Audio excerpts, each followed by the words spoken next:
অবশেষে আনুষ্ঠানিকভাবে খুলে দেয়া হলো চট্টগ্রামের প্রথম এলিভেটেড এক্সপ্রেসওয়ে। ফলে এখন থেকে টোল দিয়ে উঠতে হবে এই উড়াল সড়কে। টোল প্লাজা স্থাপন করা হয়েছে পতেঙ্গা প্রান্তে।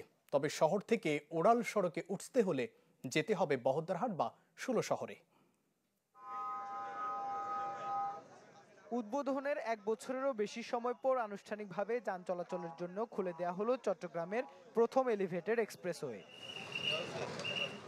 আগে এটির নাম সাবেক মেয়র মহিউদ্দিন চৌধুরীর নামে থাকলেও এখন সেটি পরিচিত হবে জুলাই আন্দোলনে শহীদ ওয়াসিম আকরামের নামে।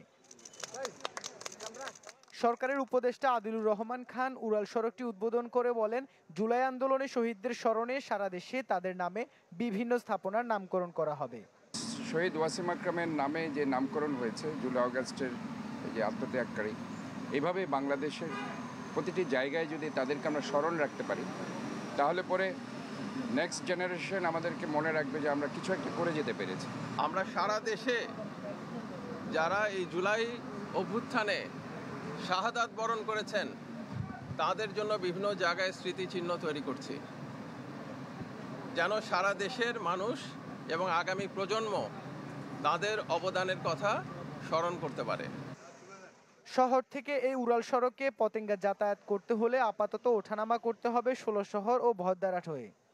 আর কাবেল বাংলাদেশের একমাত্র ইউএল এবং ভিডি সার্টিফাইড কেবল, যা এ গ্রেড এলএমই রেজিস্ট্রেশন। পরিচালক জানান, সবগুলো র্যাম্পের নির্মাণ কাজ শেষ হতে লাগবে 1 বছরেরও বেশি সময়। আগামী 2 মাসের ভিতরে সিসিটিভি ক্যামেরা লাগানো হবে, সেটা আমরা চট্টগ্রাম মেট্রোপলিটন পুলিশকে সেই সিসিটিভি ফুল সেটআপটা দিয়ে দিব। তো এগুলো আবার তাছাড়া আমাদের নিরাপত্তা জোরদার করা হয়েছে অনেক। আমরা মোটরসাইকেল নিষিদ্ধ করা হয়েছে। এদিকে গেল 9 দিনে সড়কে স্পিড নিয়ে করা পাইলট প্রকল্পে দেখা যায় প্রায় 12,000-এর মতো গাড়ি অতিরিক্ত গতিতে চলেছে উড়াল সড়কে। সঠিকভাবে পরিচালনা করলে সড়ক ব্যবহারে সুবিধা মিলবে বলে জানান যাতায়াতকারীরা। সর্বোচ্চ গতিবেগ ছিল 181 কিলোমিটার। এই রোডে 181 kilometre too much speed actually, এবং আমরা এখানে প্রায় 1000-এর উপরে যাদের স্পিড ছিল 100 কিলোমিটারের উপরে। তো এই রোডে 100 কিলোমিটারের উপরে কোনো স্পিড থাকার কথা না। 60 কিলোমিটার যেটা দিছে এটা গাড়ির জন্য, বিশেষ করে এয়ারপোর্ট রোডের জন্য সাফিসিয়েন্ট না। কমসে কম 80 কিলোমিটার দিলে হতো। এখানে যেন ফার্দার কোনো ধরনের নতুন নতুন নিয়ম, নতুন নতুন যেন না আসে। উড়াল সড়কটি দিয়ে 10 ধরনের যানবাহন চলাচলে সর্বনিম্ন 30 টাকা থেকে 450 টাকা টোল নির্ধারণ করা হয়েছে। প্রায় 5,000 কোটি টাকা ব্যয়ে নির্মিত উড়াল সড়কটিতে র্যাম্প থাকবে 9টি।